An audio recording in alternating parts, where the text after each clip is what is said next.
Trouver un logement est difficile, on le sait, en particulier pour les jeunes qui n'ont pas encore un dossier de crédit ou une garantie d'emploi. C'est une situation devenue alarmante selon des organismes de Sherbrooke qui lancent un appel à tous, au gouvernement, aux propriétaires et à la communauté.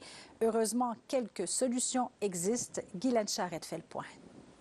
Je voulais partir, mais je ne pouvais pas, faute de logement abordable. Joe Hattern revient de loin. Après des années de colocation dans un environnement difficile, il vit une période d'itinérance. Ma santé mentale et physique se sont énormément détériorées.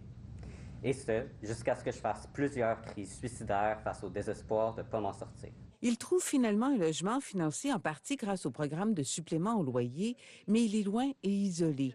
Mais bientôt, il pourra intégrer un des 23 logements sociaux du tremplin 1630 au centre-ville de Sherbrooke. Son cas est loin d'être unique. La crise du logement les jeunes, des organismes jeunesse et en habitation veulent changer le cours des choses. C'est difficile de se loger pour eux avec une absence de crédit, une absence d'endosseur. Par la force des choses, on lance ça dans l'univers en espérant. Un propriétaire comme Bertrand Takam décide de faire sa part. Il réserve un de ses 12 logements à un jeune en situation de précarité. J'accorde un appartement aux jeunes issus de la DPJ sans essayer de savoir leur historique de crédit ou leurs histoires, non. Les Habitations L'Équerre, un organisme sans but lucratif d'habitation sociale, répond aussi à l'appel.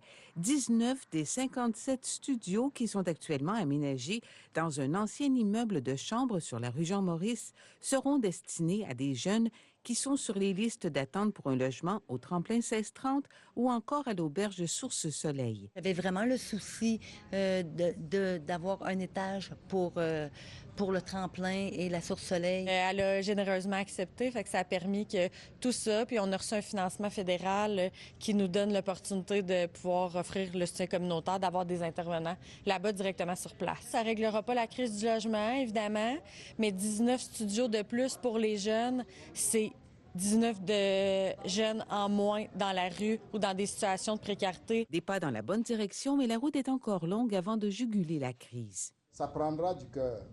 Ça prendra que tout le monde y mette du sien. Que le logement soit vu comme un droit et un besoin fondamental humain. Ça prend de l'investissement du gouvernement provincial, ça c'est clair, et fédéral.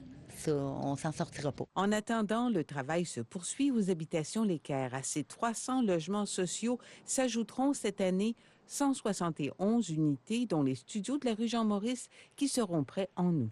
Ici Guylaine Charette, Radio-Canada, à Sherbrooke.